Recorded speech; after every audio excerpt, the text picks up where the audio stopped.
I'm Harold Williams, one of the founding members here at Precedent Wealth Partners. Got an exciting conversation to share with you today. We're recording this in mid-May 2026. And guys, really excited because we've got Lantz Bowman, the newest member and wealth advisor here at Precedent, joining us, and really excited to have you on board, with the firm. We obviously have some history together, so this is great to be back together. And we're going to talk about a lot of things today, but before we get into, philosophy, I think, some of our clients and friends, of course, know who you are, know our history. Some don't. Probably good just if you could give us the executive summary of the kind of the recap of, your years in the wealth management business and, what's been important to you and so forth. Sure. No, happy. Thank you. It's great to be here. Background, born and raised in Lubbock, Texas, and went to Texas Tech, Reckham Tech. Studied financial planning there in Tech. We'll edit that comment out entirely, of course. So studied financial planning, graduated in 99, moved down here to Houston. I mean, Tech's got one of the leading programs. We do. Yeah, it's an excellent program. So been spending my entire career in wealth management and working in the fee-only financial planning and comprehensive wealth management services. Working with clients that affluent to high net worth type of clients, and some clients still with me now. So I'm in my 27th year of working, and a good majority of those clients have been with me almost the entirety of my career. Yeah, well, that's what kind of strikes me as I think about your history, and that brief recap is just that continuity of some of those relationships. Going back. What do you attribute that to? What, you've had people that have obviously stayed with you, and we have as well. What stands out that you think matters to them that's accounted for that? Well, I think it's a factor of trust, obviously, but that doesn't happen overnight. So it's a combination of delivering high quality service to those clients, being there to let them, be a sounding board, to be a someone that they can turn to for questions. Sometimes, from a finance perspective, but as the relationship develops, it becomes personal. You start to become more than that. But I think it's, like I said, it's just something that you care for them and that you're going to help them whenever possible. Sometimes it's being honest, like I said, to the fact of, being there to tell them no sometimes, right? That they say, hey, I want to have a vacation home. Okay, great. I want to make that dream happen for you, but let's make sure it's not going to blow up your entire financial plan. So I say, okay, you can do the $500,000 lake house, but you can't do the $5 million, house in Aspen. Yes. So sometimes being the bad guy, but they know I care about them. I'm looking out for their best interest. And I can think of one particular client that's been with me for a long time. And it started out husband and wife. Unfortunately, the husband passed away. But I'd worked with them for many, many years. And then his husband got sick. And I remember they called me the day before. And I was talking with them to say my goodbye to the husband. And I told him, you've done well. You've loved your wife well. And he's, cared for her. And I said, I'm going to take care of her. I promise to you that I'm going to take care of her financially, make sure she's always taken care of and going to be in good shape. So that that area is going to be taken care of. And I made that promise to him. And when I reached out to her to tell her, hey, I'm joining this new firm, I said, you remember the promise I made to your husband, and I'm going to fulfill that promise. And she's like, Lance, I'm with you wherever. Yeah. And so I think, like I said, that loyalty that comes over time, but is being that trusted advisor that they can lean on for whatever. Sometimes, we become tangential members of the family almost, at least as to, the finances. Yeah, I had one client, I remember, called me her financial husband after her husband passed. And so, yeah. Well, I know I've had similar interactions. We all have, and it's just. It's one of the great things about this business is the relationships that you develop and cement with people. Thanks for sharing that with our clients and friends. That's powerful. So that's really cool. I guess, Lance, in transitioning, you kind of had a lot of options available to you. You could have stayed where you were. You could have gone to any number of firms. And I know that, internally here we've talked, you want this to be you don't want to retire here and this be your last gig. We of course share those feelings. What drew you to us, to Precedent? Yeah. Yeah, I think, well, first and foremost, like I said, yes, there are opportunities. I get LinkedIn requests and stuff like that. Hey, you've got a job. Love to talk with you. And I wasn't actively looking. But when you reached out about this opportunity, it was very attractive for many reasons. First and foremost, just my great respect for you guys, for you, Harold, Grant, George. That's mutual. Having worked with you guys in the past, not only for how you carry yourselves professionally with your clients, but just on a personal level, just men of integrity, men who want to do right and serve clients with excellence. And so had a great level of respect right there for working with you guys when the opportunity was presented. I think also the dynamic of having a larger presence, both for myself, selfishly, and as well as for clients. So my prior firm was working pretty much as the only advisor in the Houston market for my clients. And so, after COVID, everybody got a little more comfortable with the whole work from home lifestyle, and there's a lot of benefits to it, right? Commuting in Houston is not fun, but so there's a benefit of that, but you miss out on the personal side. For me, the camaraderie of the office environment, the culture, that family type feeling. But then on a client side, having a larger team, that if for some reason I'm out of pocket, be it I'm on vacation or something worse, I'm in the hospital or something like that, and they don't have anybody here locally that they can turn to. I think that's an attractive feature of having, hey, there's people that you can call up, that you've met with, that you've talked to, they know your situation, and they have confidence that it's not just some random stranger that doesn't know anything about my financial situation. It's someone who I just met with 2 months ago. They saw all my financial. Someone you sit on the investment committee with, on the wealth planning committee with. Yeah, so that familiarity. So I think that's an important aspect. We talk about this a lot. We feed off of each other internally, and I think we all make each other better. Absolutely. And so I think, so missing out on that, I think, certainly the wisdom, the experience that you guys bring to the table, that's important to me. Because you miss out some things. Because sometimes there might be a situation where a client issue comes up. They're like, hey, this one's got me thrown for a curveball, and it's not something I've come across with. We should have had George in here, so we had all the gray hair present.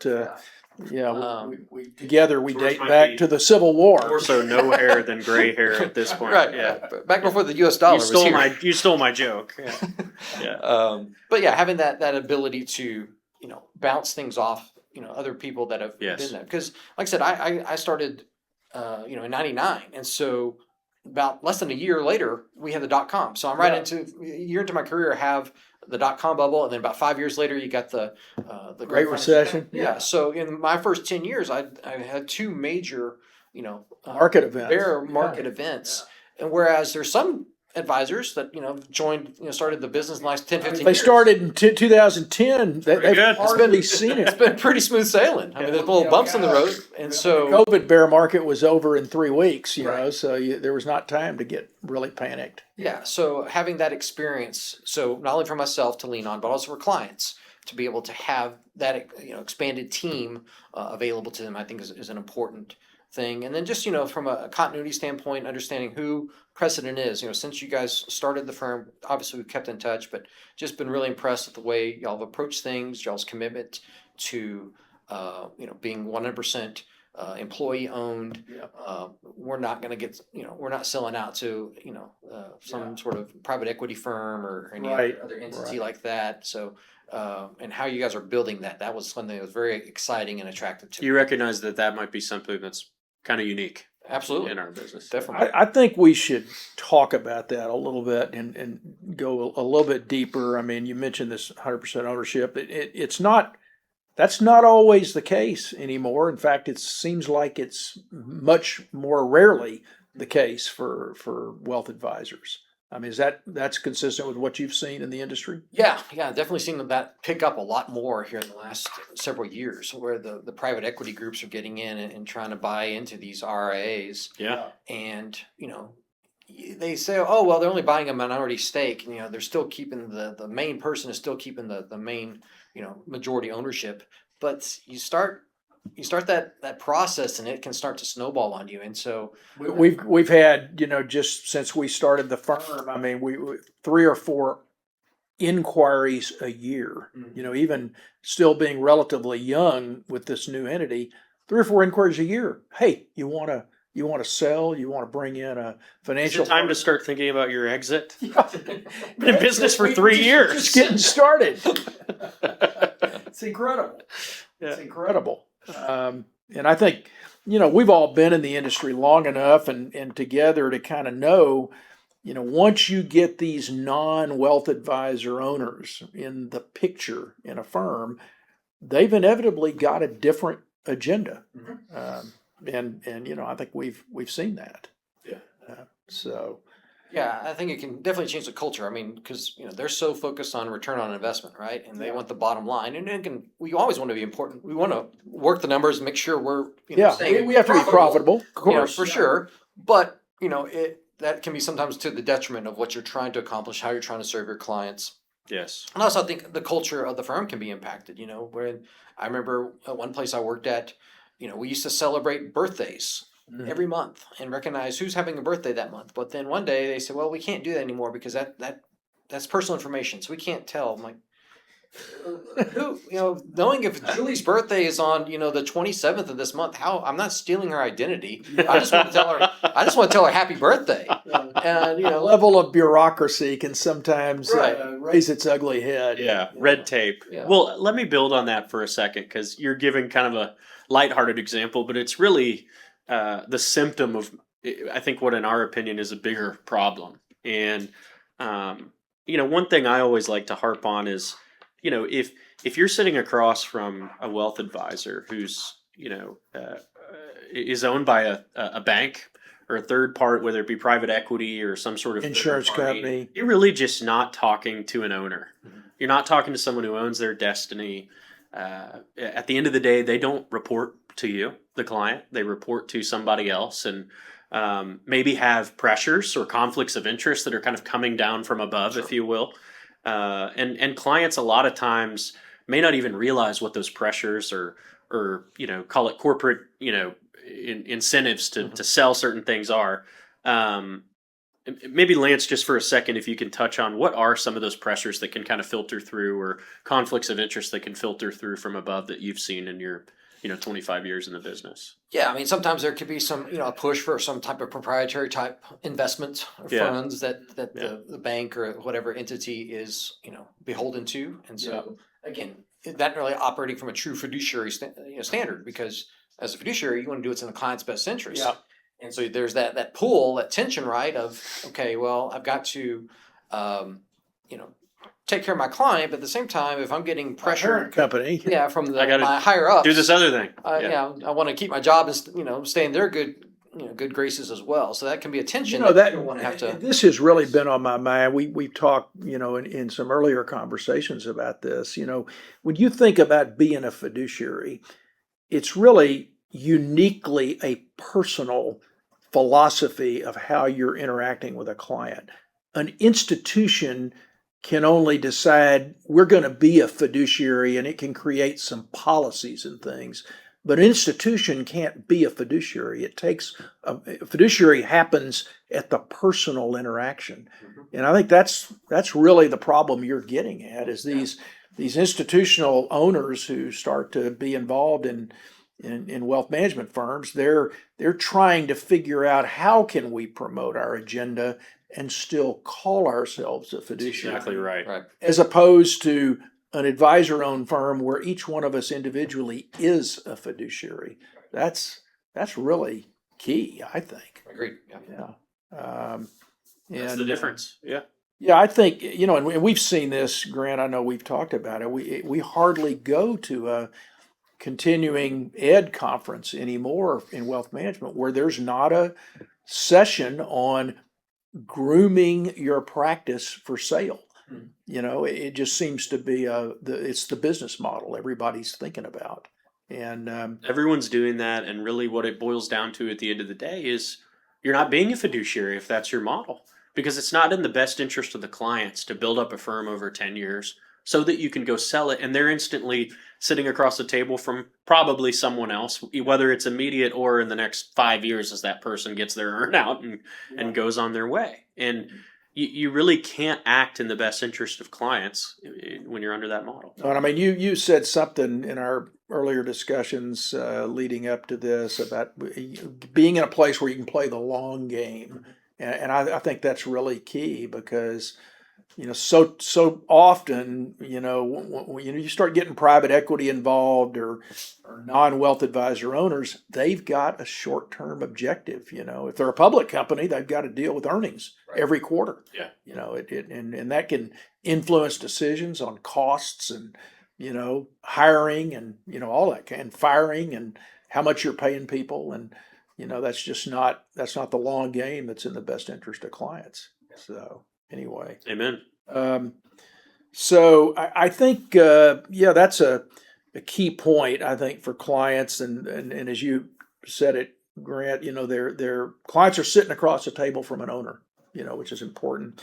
We've talked a lot about this one sort of unique thing that we've created at Precedent. It's a sort of a little bit of a groundbreaker, and that's our will share provision. I know that was meaningful to you when we really dove into it. You want to just talk a little bit about how you think about that and how it might have figured into some of this decision making on your part? Yeah, no, you hit it right when you said unique.